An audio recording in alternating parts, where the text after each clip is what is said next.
नमस्ते. आज आपण शेवयांची खीर कशी तयार करायची हे पाहणार आहोत.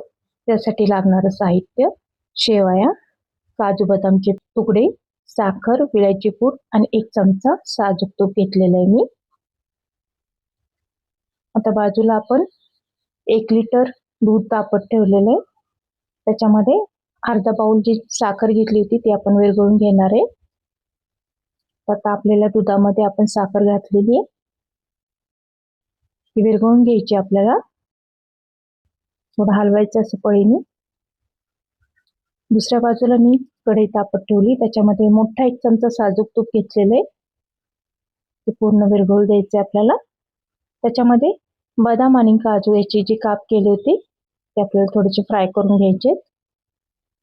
2 मिनिटच फ्राय करायचे.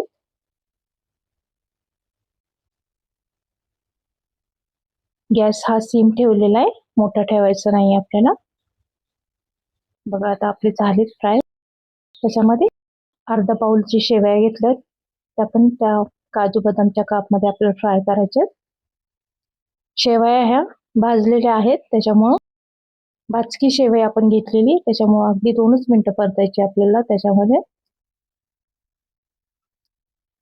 असे छान परतून घ्यायच्यात आपल्याला. परतून झालेल्या आहेत आपल्या शेवया. आता त्याच्यामध्ये बाजूला आपण जे दूध ठेवलं होतं साखर घालून उकळलेलं, ते त्याच्यामध्ये आपण टाकूया.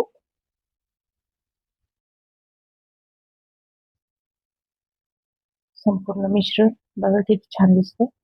सगळं ते आपल्याला मिक्सअप करायचं. छान असा सुगंध सुटलेला आहे, गोड. असं सर्व मिश्रण मिक्सअप करून घ्यायचे. आता बघा आपले शेवयांना उकळी आलेली. त्याच्यामध्ये पाव चमचा विलायची पूड घातलेली, सुगंध छान येतो आपल्या खिरेला. व्यवस्थित परत मिक्सअप करून घ्यायचंय आपल्याला. 5 मिनिटं आपल्याला शेवया शिजू द्यायचे. आता जरी पातळ खीर वाटते तरी नंतर ती घट्ट होते. शेवया शिजल्या की घट्ट खीर होऊन जाते.